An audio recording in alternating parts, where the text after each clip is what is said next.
Hello everyone, Girnar coaching academy या चॅनलवर तुमच्या सर्वांचं स्वागत आहे। आज आपण ध्वनी म्हणजे साऊंड म्हणजे काय या एका नवीन टॉपिकला चालू करणार आहोत। तर चालू करूया। ध्वनी म्हणजे काय असतं? तर ध्वनी ही एक प्रकारची ऊर्जा असते आणि ध्वनी ही एक प्रकारची ऊर्जा असून ती आपल्या कानात ऐकण्याची संवेदना निर्माण करते। म्हणजे आपल्याला आवाज का ऐकू येतो? तर ही एक ऊर्जा आहे आणि ती संवेदना निर्माण करते, म्हणून आपल्याला आवाज म्हणजे ध्वनी ऐकू येतो। आता हा ध्वनीची निर्मिती कशामुळे होते? तर वस्तूंच्या कंपनामुळे ध्वनी निर्माण होतो आणि या कंपनामुळे वस्तूची जलद गतीने हालचाल होते। म्हणजे निर्माण कशामुळे होतं? ध्वनीचं मेन कारण काय? तर ध्वनी निर्माण होण्याचं कारण आहे वस्तूचं कंपन, त्याच्यामुळे ध्वनी निर्माण होतो आणि या कंपनामुळे वस्तूची जलद गतीने हालचाल होते। आणि काय, ध्वनीमुळे यांत्रिक कार्य होऊ शकते, तसेच ध्वनी रूपांतर ऊर्जेच्या अन्य प्रकारात होऊ शकते। म्हणजे ध्वनी हे काय आहे?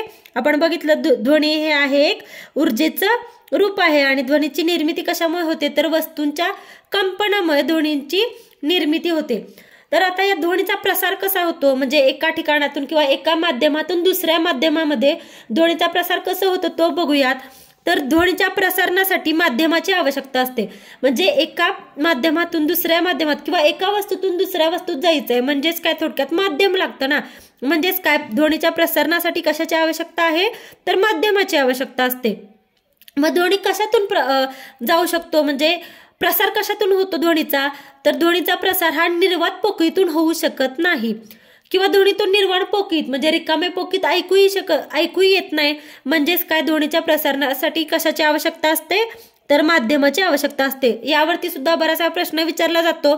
स्टेट बोर्डच्या बुकमधून ॲज इट इज सेंटेन्स विचारला होता हा प्रश्न एकदा, की ध्वनीच्या प्रसारणासाठी कशाची आवश्यकता असते आणि खालीलपैकी 4 पर्याय कोणते ते असं सांगा असं विचारलं होतं। आणि त्यासाठी होतं की निर्वात पोकळीतून ध्वनीचा प्रसार होतो, दुसरा ऑप्शन होतो माध्यमातून प्रसार होतो, तिसरा दोन्ही बरोबर आणि चौथा ऑप्शन होता यापैकी नाही।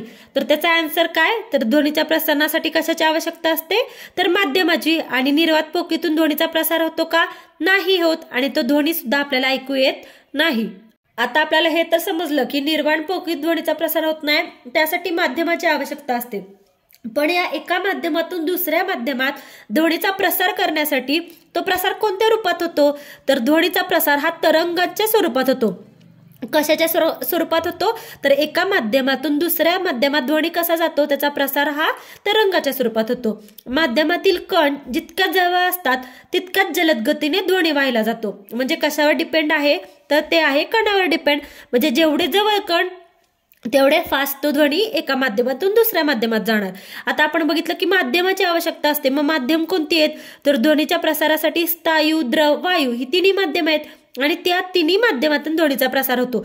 तर मग या ध्वनीचा प्रसार कोणत्या माध्यमातून सर्वात जास्त होतो? तर सर्वात जास्त होतो स्थायू माध्यमातून आणि वायू माध्यमातून सर्वात कमी होतो। म्हणजे स्थायूमध्ये सर्वात जास्त ध्वनीचा प्रकार, नंतर द्रव आणि नंतर वायू माध्यमात सर्वात जास्त स्थायू आणि सर्वात कमी वायू माध्यमातून ध्वनीचा प्रसार होतो।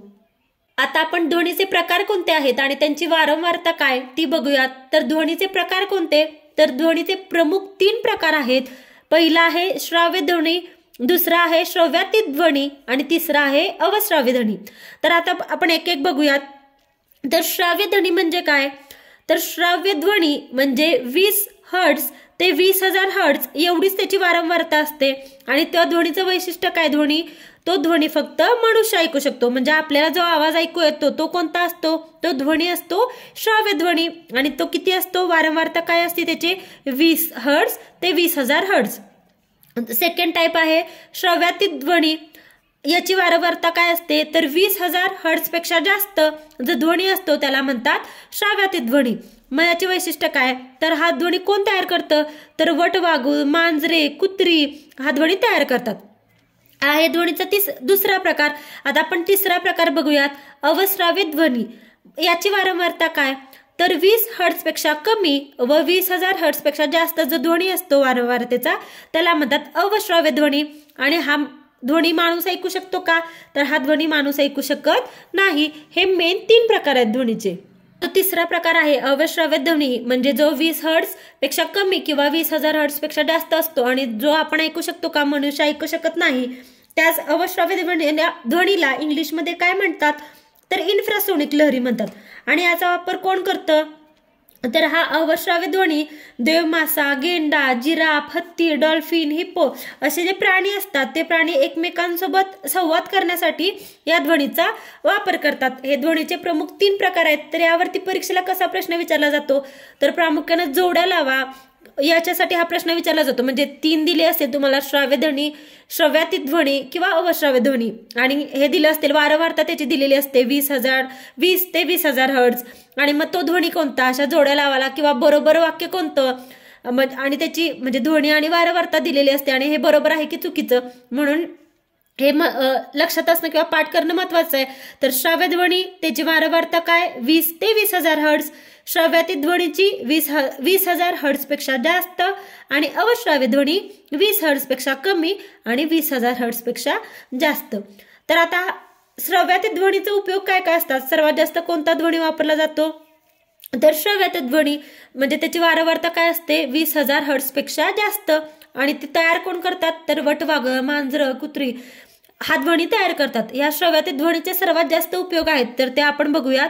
श्रव्यातीत ध्वनीचे उपयोग काय, तर एका जहाजावरून दुसऱ्या जहाजावर संपर्क करण्यासाठी.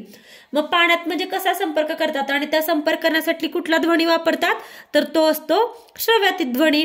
दुसरं काय, प्लास्टिकचे पृष्ठभाग एकत्र जोडण्यासाठी या श्रव्यातीत ध्वनीचाच वापर केला जातो. आपल्याला दूध खूप दिवस टिकवून ठेवायचं असेल तर त्या दुधातले जीवाणू नष्ट करण्यासाठी या श्रव्यातीत ध्वनीचा उपयोग केला जातो. तसेच माशांचा कळप शोधण्यासाठी सुद्धा श्रव्यातीत ध्वनीचा उपयोग केला जातो. याचा चौथा उपयोग काय, तर हृदयाच्या ठोक्यांचा अभ्यास करणारे तंत्रज्ञान म्हणजे आपण त्याला काय म्हणतो, इकोकार्डिओग्राफी, हे श्रव्यातीत ध्वनी तरंगावर आधारित आहे. म्हणजे सोनोग्राफी तंत्रज्ञान हे कशावर आधारित आहे, तर ते आहे श्रव्यातीत ध्वनीवरती. मानवी शरीराच्या अंतर्गत अवयवांच्या प्रतिमा मिळवण्यासाठी, म्हणजे आपल्या बॉडीची आपण जे सोनोग्राफी करतो ते इनर पार्ट्स म्हणजे अंतर्गत अवयव आपल्याला दिसतात, आपण ते बघतो, तर ती प्रतिमा कशा थ्रू मिळते, तर त्याच्यासाठी श्रव्यातीत ध्वनीचं हे टेक्नॉलॉजी वापरली जाते.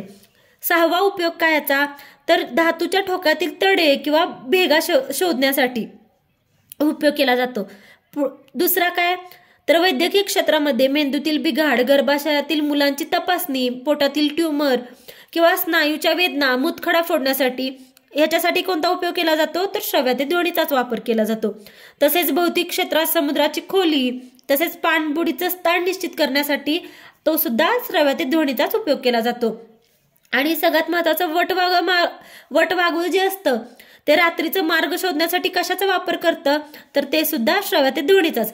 हे याचे खूप महत्वाचे उपयोग आहेत आणि याच्यावरती सुद्धा प्रश्न पडतात बऱ्याच वेळेला, म्हणून हे उपयोग लक्षात ठेवणं खूप महत्वाचं आहे.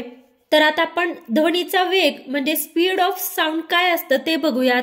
तर या ध्वनीचा वेग कसा काय ठरवला जातो, कसा काढतो आपण ध्वनीचा वेग, तर तरंगातील संपीडन किंवा विरलन यासारख्या एखाद्या बिंदूने एकक कालावधीत कापलेले अंतर म्हणजे काय असतं, तर तो असतो ध्वनीचा वेग. मग वेग म्हणजे काय आपल्याला फॉर्म्युला माहितीये, वेग म्हणजे काय असतं, अंतर भागिले काल. म्हणजेच काय, ध्वनी तरंगाचा कुठलाही बिंदू टी तरंग काल या काळात जर तरंग लांबी म्हणजे लॅम्बडा एवढे अंतर पार करतो, म्हणून तो ध्वनीचा वेग काय काढतो आपण, तर वेग म्हणजे तरंग लांबी भागिले तरंग काल. म्हणजे थोडक्यात आपल्याला वेगाचा फॉर्म्युला माहिती आहे, अंतर भागिले काल, आणि तोच सेम आपण ध्वनीचा वेग काढताना काय वापरतो, अंतर म्हणजेच काय, तरंग लांबी ध्वनीची, आणि काल म्हणजे तरंग काल. म्हणजे ध्वनीचा वेग बरोबर तरंग लांबी भागिले तरंग काल. मग तोच आपण कसा लिहितो, तर ध्वनीचा वेग बरोबर वारंवारता गुणिले तरंग लांबी. आता हा ध्वनीचा वेग सर्वात जास्त कशामध्ये असतो, तर सर्वाधिक आकर्षण असणाऱ्या कणांमध्ये ध्वनीचा वेग सर्वात जास्त असतो. वाऱ्याची दिशा, आर्द्रता किंवा तापमानात वाढ झाल्यास ध्वनीचा वेग वाढताना दिसतो. म्हणजे कशावर डिपेंड आहे, तर वाऱ्याची दिशा, आर्द्रता, तापमान याच्यावर ध्वनीचा वेग कमी जास्त होताना आपल्याला दिसतो. आता ध्वनीच्या हवेतील वेगाला काय म्हणतात, तर सॉनिक वेग असं म्हणतात, सॉनिक वेग. आणि जेव्हा ध्वनीचा वेग हा त्याच्या हवेतील वेगापेक्षा कमी असतो तेव्हा त्याला काय म्हणतात, सबसोनिक. म्हणजे कमी असतो तेव्हा सबसोनिक, आणि सेम अपोजिट जास्त असतो तेव्हा त्याला काय म्हणतात, तर सुपरसोनिक. म्हणजे हवेतील ध्वनीचा वेग जर कमी असेल तर सबसोनिक आणि ध्वनीचा वेग त्याच्या हवेतील वेगापेक्षा जास्त असेल तर काय म्हणतात, सुपरसोनिक असं म्हणतात. आता कक्ष तापमानाला ध्वनीचा हवेतील वेग काय असतो, तर तो असतो 340 मीटर पर सेकंद. आणि कोरड्या हवेत ध्वनीचा वेग किती असतो, तर 332 मीटर पर सेकंद. आणि तेच 25 डिग्री सेल्सिअस तापमानाला ध्वनीचा वेग किती असतो, तर तो असतो 346 मीटर पर सेकंद. तर ध्वनीचा वेग हा स्थायू, द्रव आणि वायू या पदार्थांमध्ये 25 डिग्री सेल्सिअस तापमानाला काय असतो ते बघूयात. तर स्थायूमध्ये जसं ॲल्युमिनियमचा किती असतो ध्वनीचा वेग, 5420 असतो. निकेलचा असतो 6040, स्टीलचा 5960, लोखंडचा 5950, पितळ असतो 4700 आणि काचेमध्ये 3980 एवढा ध्वनीचा वेग असतो. तर आता द्रव पदार्थामध्ये किती असतो ते बघूयात. समुद्राच्या पाण्याचा असतो 1531, शुद्ध पाणी 1498, इथेनॉल 1207, मिथेनॉल 1103. तसंच वायूमध्ये काय असतं, तर हायड्रोजनमध्ये 1284, हेलियम 965, हवा 346, ऑक्सिजनमध्ये ध्वनीचा वेग असतो 316 आणि सल्फर डायऑक्साईडमध्ये ध्वनीचा वेग असतो 213. या व्हिडिओच्या पार्ट 2 मध्ये आपण ध्वनी तरंगाच्या काही संकल्पना, तरंग म्हणजे काय, तरंगाचे प्रकार आणि सोनार पद्धती, निनाद म्हणजे काय ते बघणार आहोत. आणि आयोगाने या टॉपिकवरती कशा प्रकारे प्रश्न विचारले आहेत ते देखील बघणार आहोत. तर यासाठी या व्हिडिओचा सेकंड पार्ट नक्की बघा. Thank you for watching. प्लीज व्हिडिओला लाईक करा, शेअर करा, कमेंट करा आणि चॅनेलला सबस्क्राईब करायला विसरू नका. आणि अशा प्रकारचे कोणत्या टॉपिकवरचे व्हिडिओ तुम्हाला पाहायला आवडतील ते कमेंट करून नक्की सांगा.